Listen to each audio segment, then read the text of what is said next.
후보자 장관 되신 다음에 계엄 발동 건의할 생각은 없으시죠? 그냥 예 아니오만 해주세요. 없습니다. 오케이. 어제 이재명 대표가 계엄 얘기한 것에 대해서 대통령실에서 말도 안 되는 거짓 정치 공세다. 이것도 당연히 동의하시겠죠? 네. 예. 그렇게 얘기한 이유는 윤석열 정부는 계엄을 안 할 거다. 해도 국회에서 바로 해제가 될 거다. 그겁니다. 제가 얼마 전에 이렇게 얘기했습니다. 김영현 후보자를 국방장관에 갑자기 임명하려는 것과 대통령의 반국가 세력 발언은 김건희 여사의 감옥행을 막기 위한 계엄 준비 작전이다. 이것도 말이 안 되는 정치 공세라고 생각하시는 게 당연하겠죠? 동의하지 않습니다. 네.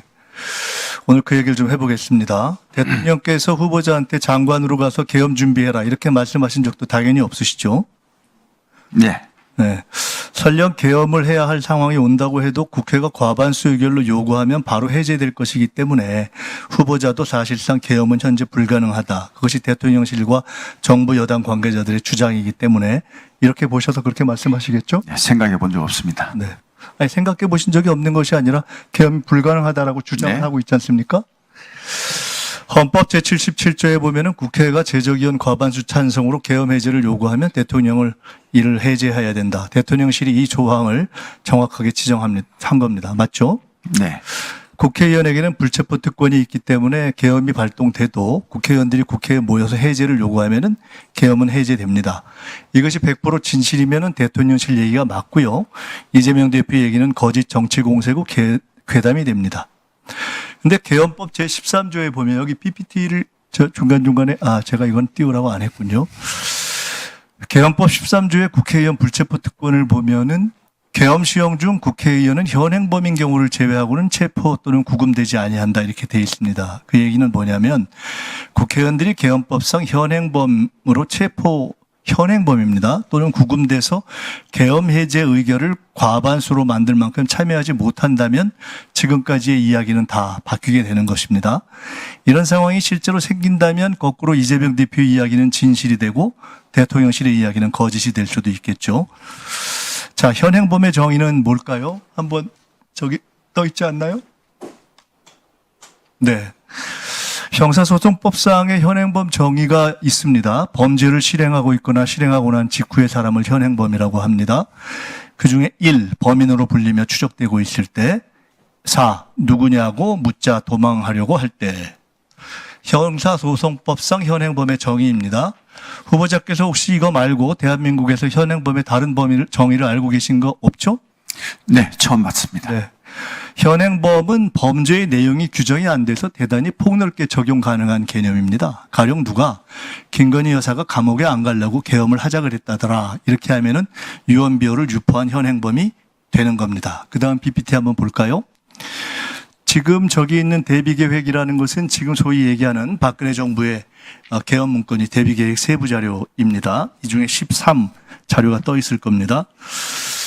2017년에 만들어진 박근혜 정부 계엄 문건 정확한 명칭은 대비계획 세부자료 13은 여소야대가 국회가 계엄 해제를 시도할 경우에 대비한 조항입니다. 그중에 맨 마지막을 보시면 집회 시위와 반정부 정치 활동을 금지한 포고령을 선포하고 위반 시 구속 수사 등 엄중 처리 관련 경고문을 발표해서 합수단은 불법 시위에 참석하거나 반정부 정치 활동한 의원을 집중 검거 후 사법 처리해서 의결 정족수 미달을 유도한다. 이렇게 적시되어 있습니다.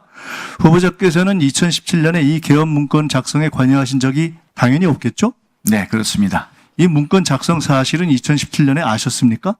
몰랐습니다. 모르셨겠죠, 당연히. 2017년 당시 후보자는 계급과 직책이 합참작전본부장이었던 것 같은데 맞습니까? 맞습니다.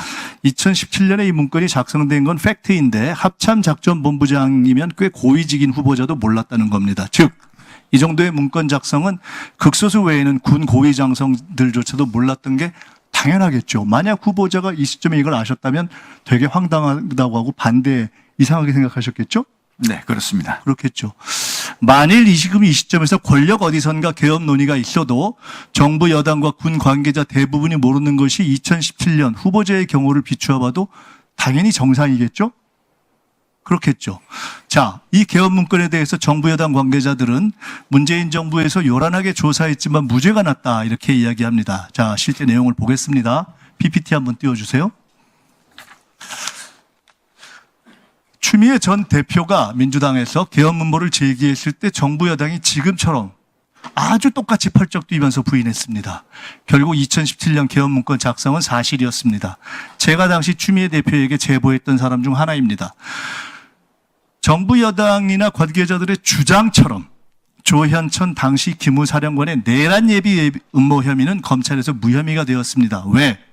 문건은 작성되었지만 문건 작성만으로 실질적 내란 위험에 이른 것은 아니다. 이런 이유입니다. 그러나 조현천의 개헌 문건 작성 직권 남용은 현재 1심 재판 중이고 문건을 작성하고 은폐한 기우전과 소강원 당시 기무사 5처장과 610 부대장은 2심에서 유죄를 받았습니다. 그건 아시나요? 모르시나요? 예, 제가 관심을 이렇게 못 중요한 거 군에서 쿠데타 개헌 음모가 있었던 건데 이거 모르시나요? 이런 거 다 모르나요? 이렇게 중요한 논의가 됐는데 몰라요? 넘어가겠습니다. 이런 부분에 자, 그 다음 관심이 PPT로 없었습니다. 넘어가겠습니다. 네. 띄워주세요.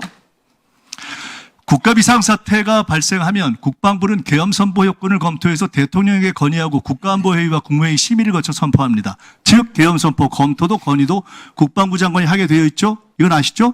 네. 자, 그 다음 PPT. 헌법 77조와 계엄법 9조에 따르면 비상계엄 선포 시에 체포, 급음, 압수수색, 거주, 이전, 언론, 출판, 집회, 결사에 대해서 국민의 기본권 제한이 가능합니다. 국방부 장관이 검토하고 건의하는 계엄의 중대한 권한입니다. 장관 되실 거니까 이건 아시겠죠? 예. 그 다음 PPT 보여주시죠. 박근혜 계엄 문건에 의하면 비상계엄 당시에 사이버 유언비어 차단을 위해서 방통위가 주관하는 유언비어 대응반을 운영하고 시위 선동 등 포고령 위반자가 가입한 포털 사이트 SNS 계정 폐쇄 및 검거 사법 처리한다는 단계적 조치 사항에 나와 있습니다. 네, 제가 기억이 없습니다. 모르시는데 기억할 필요가 없어요. 모르시니까. 여기까지 하고 계속 오늘 찬찬하게